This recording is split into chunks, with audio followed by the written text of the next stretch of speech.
The White House offers a rich history dating almost as far back as the country's 250th anniversary.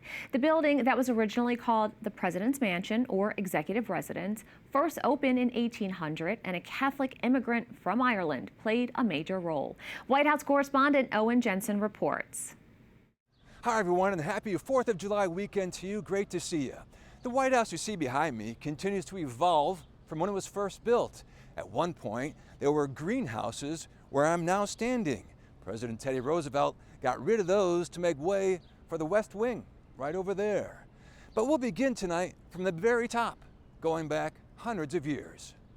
Every American president and first family have lived and worked here, except for George Washington. But he selected this site of land, and he hired the young Irish immigrant architect James Hoban to design and build the White House. White House Historical Association President Stewart McLaurin tells me George Washington first met James Hoban in 1791. And he was in Charleston, South Carolina, where he was introduced to James Hoban and saw some of the things that he had built and knew that Hoban was acquainted with the great stone houses of Dublin.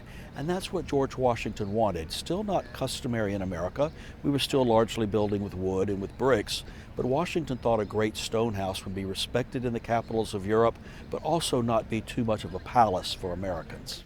Hoban brought in stone harvested from a quarry in Virginia. McLaurin says Scottish stonemasons carved the intricacies, and hundreds of enslaved laborers helped finish the job. Documents show slaves were used both at the Capitol and the White House.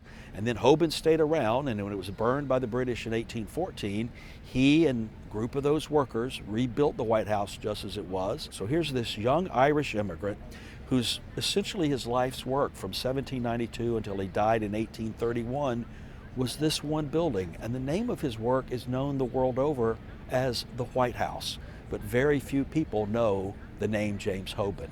And at a time when Catholics faced a lot of hostility, Hoban helped build the Irish Catholic community in D.C. He relied on fellow Irish immigrants to get the job done. And changes to the White House have been happening ever since. McLaurin says President James Monroe added the South Portico, Andrew Jackson added the North Portico, and Franklin Roosevelt added the East Wing, which is being rebuilt to include a controversial new ballroom. So much of American history has taken place through the prism of this building and the people who have worked here and the people who have lived here. How did it progress over time up to now? Changes have taken place at the White House from the very beginning. Thomas Jefferson added the first rail fence and the colonnades to the east and to the west. Then it was, of course, rebuilt completely after the fire. Some wanted to move it to another location.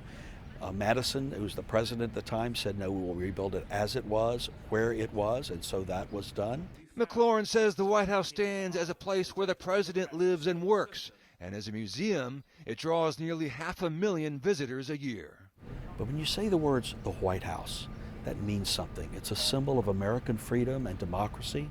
Stewart McLaurin tells me the White House now has over 130 rooms and a deceiving number of floors. There are actually 5 or 6 levels hidden behind me. At 1600 Pennsylvania Avenue, Owen Jensen, EWTN News Nightly.